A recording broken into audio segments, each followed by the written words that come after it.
Welcome to Beyond Beauty, the Professional Beauty Association's podcast, where we take a deeper look inside the minds and the hearts of the incredible people in the professional beauty industry. I'm your host, Leslie Perry, and with me today is the ever amazing, incomparable Missy Megginson. Now, if you have been following Missy, if you're familiar with Missy, you may know her as So You're a Hairstylist, following her on Instagram and other social channels, but there's so much more to Missy. We're going to get into some of that background. And first of all, if you could just let people know a little bit of that short history of how you became a hairstylist and what made, what drove that decision for you. Thank you so much for having me. One of my favorite people in our industry. I always love doing things with PBA with you. So thank you again. I would say like every hairstylist feels like they have an unconventional story. I have listened to a lot of them and mine tends to be one of the more unconventional ones because I actually didn't start doing hair because I wanted to do hair. I started doing hair because I wanted to have a paying job fast. For whatever reason that was, I'm not exactly sure. I was 17 years old and I didn't see the point in school. I had been dual enrolled, much to my parents' chagrin. Like I actually loved school. I was decent at it. That was my jam. Being a parent of a 15-year-old is super fun because it's not her jam. And I'm like, why don't you like taking notes? It's the best. So I just kind of got a head start in college. And then the kind of nail in the coffin of I don't want an office job was I interned at an accounting firm. And I was like, this is the worst thing I've ever done in my actual life. I don't know how people do this all day, like same thing every day, the business casual vibe. And I just remember thinking that the place where I'd done to get my updos for prom that I paid for myself because my family couldn't afford to we were like the total hair cuttery family. I was like, I think it'd be really cool to work there. And that's sort of what started it all. That's amazing. And now, I mean, fast forward however many years, doesn't 20 matter. almost. 20 years almost. I know, almost 20 years. Oh my gosh. So how did you forge your way in the industry if you didn't necessarily, because some go to the school you're supposed to go to, or you didn't know, I have to do hair, how did you find this path for yourself when it is more unconventional? Yeah, and I think my entire path has been unconventional, so it's very on brand, actually. I think that the things that stay consistent, it's funny because my husband went from owning a Jimmy John's franchise to insurance, and everybody was like, we're transition. I'm like, not really. It's customer service and sales. Just one is a sandwich and one's an insurance policy. And so for me, it was always choosing a path where I could feel in control of what my finances looked like and of what my life outlook looked like. And each step along the way in my hair journey, I've continued to basically make my choices that way. It started out as apprenticing in the salon and then going out on my own very early on as an independent stylist, and then having to restructure that 500 times because I got pregnant really fast after we got married, and then moving 1,000 miles away and starting all over. And then kind of just that constant restructure of what do I want? I guess it's always, what do I want my life to look like first? So even the choice to do hair, I don't want my life to look like an office job. I had to pay for college myself, so I don't want my life to look like college loans and student debt without an actual career path attached to that. And then I sort of make my next choice based on that, if that makes sense. Mm-hmm. No, totally. And when we initially first met, it was through our Beacon student program. Yes. And I had stumbled on your website or something, and then someone else had told me, you really need to get in touch with this woman named Missy, and she would be really great. And what I think resonates so well, and I thought would be great to talk about, is that imposter syndrome thing that I think a lot of us in the beauty industry end up feeling.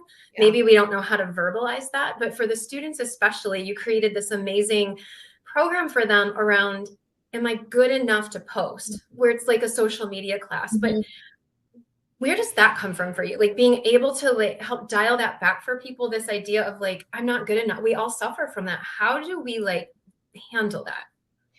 Yeah, I would say that it's the first step for me always is, and this is honestly the hardest part. The first step is the hardest, I think, or like that whole do the next right thing. It's first being honest with myself about how something makes me feel.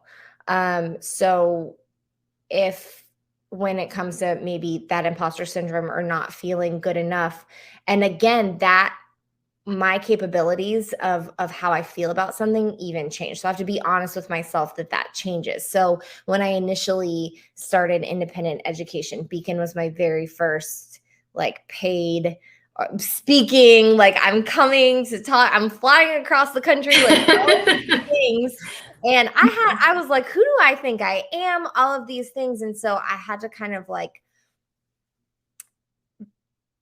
choose to put my blinders on, and basically I don't consume any content that makes me feel uncomfortable. And lately, my stress factor has been very high with work and family and all those things. And so, actually, as the social media agency, I consume literally very little. The only media that I consume is literally for research for my clients. Like it is to know what I need to know, to do what I need to do. And so when it came to even learning how to educate or learning how to speak, it became, I'm not going to pay attention to anything that makes me feel less than. And I'm only going to fill my mind with knowledge, because for me, knowledge does feel powerful. The more I learn about something, the more I become educated on it, the more comfortable I get with it, the more I exercise those little skills, I become more comfortable and more confident. And then that confident breeds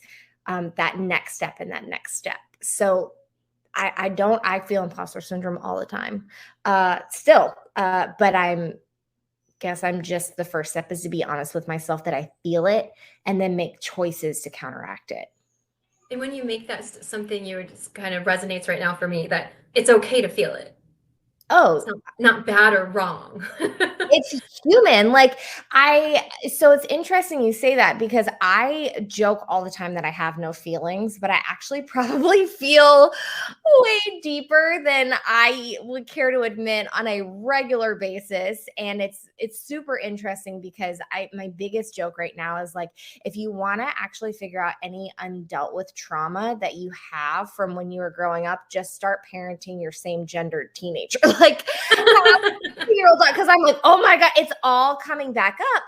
And basically admitting that I don't have it all together, that I don't feel okay, or that this makes me feel uncomfortable, or consuming content in this way does not bring out the best in me, is the first step. And actually, that's something that I'm teaching, my high schooler navigating this world, is it's okay to mute people. It is okay to not follow things that don't make you feel good. We have to protect that part of our brain. It didn't exist when I first started doing hair 20 years ago. So I have such a happy, I don't want to say happy, but I have a real life way that I remember feeling about myself and my craft and where I was at my career before everybody else's, perceived success was shoved in my face. No, that's a great point. For those of us old enough to remember life. Yeah, the dinosaur ages before Facebook. Like, there was life before all of this Yeah, social media what? comparative stuff. Yeah. Oh my God. So what keeps you inspired? Like you said, it's almost 20 years in the industry. What keeps you going? Like how do you keep tackling the next project and the next project? Yeah, why? I don't Why? You're like, I just don't gonna know. keep it all up. I have a Good problem. question, We Leslie. should I'm talk giving it about up that. tomorrow. Oh, yeah. Call me back. You can join me with my therapist. Um, uh, I think I am deeply in love with this industry in particular, partially because I've been in it for so long, so that whole knowledge breeds power. It's like I know so much and have so many years to go back on that makes me feel confident. But more than anything, it's I have reinvented what I do in this industry, what my daily lifestyle looks like within this industry, how I get to show up as a mom for my kids, as a full-time working mom. I don't even know. It's probably up to close to 10 times what that schedule looks like and how that is. And that is a powerful tool to be able to have as someone who gets fulfillment from working and being a service provider and doing things with people and having my own identity outside of being a wife and a mother and just a human in general. I love attaching myself to the work that I do. I'm proud of it. And so in this industry, being able to impact people the way we do behind the chair, but then have opportunity to make choices where we can get out from behind the chair and still be involved in something so powerful, and at the same time make it fit within your life as whatever your family might look like. I don't know that there's much out there. I'm sure there is. I'm not familiar with it. And so that is powerful and what keeps me in it. I don't know how I'd get out of it. Well, it's one of those. I mean, I've worked in many industries, but really grew up in this industry myself. And I can't think of any other industry where you can really chart your own path, where we're not just saying that. You can Yeah. legitimately chart your own path, whatever that means for you, and have a lot of fun doing it and make a big impact in people's lives. I remember a conversation with Kia Neal where she was talking about how the church and the barbershop were sort of the pillars of the community, and how important, and it just talks about how much impact just in hair. And then you dial it back and it's we're supposed to follow the trends and stay up to date on the style. And then even how we present ourselves at work matters in these things. And so there's this impact that dives deep into every aspect of social targeting on social media. The beauty industry is huge. And when you look at every like this spider web that goes out from what we do and all these different avenues that it touches, it's a pretty incredible thing. And it's a pretty incredible thing that we have the opportunity to choose what part of that we want to what part of that we want to engage in. No, I totally agree. Completely agree. It's all so awesome. So what advice do you have advice that, what you know now that you'd give to your younger self? I would have advice. So the advice that I would give to my younger self would be if she was coming in now, I guess, because it just feels like, because our knowledge is so in front of us and there's that like immediate gratitude, like, I don't even want to have to talk to the Starbucks barista anymore. I got to mobile order it so it's ready before I pull in. I mean, life just keeps getting faster and faster and faster paced, and we feel like we have to keep up with it. And I can't imagine what that would have felt like when I was starting up, because I had no idea that girlfriend down the road wasn't also cutting little boys' ears while she was doing her first haircut. Like, you just didn't know. And so my advice would be to myself if I were starting out now as a new baby stylist, and it would be to put my head down and do the work, like to put on some blinders. So there's that. Like, I'm going to talk to myself as a baby now. And then back then, I would say moderation, because if you have a predisposition to kind of bury yourself in work, starting my career took off very quickly, and I did not know how to handle the type of career that I had at such a young age. Like, I did not know how to handle what I was making at 19, and made really big financial choices that then I was like, wait, I don't want to work this hard anymore. But I had already, But I started have to. car payments and have to. And I wish that I had been able to say, like, it's okay, like, take a beat, like, sit in this moment for a minute, and maybe just like apply a little bit of moderation. You don't have to work 24/7 to be a full success. Along those lines, is there something still today missing in the industry? Like, is there something that you think, man, we really still need to work on this, or this is a gap that we need to address? I'll never not be overly obsessed with, that's like a double negative, but I'm going to say it anyways.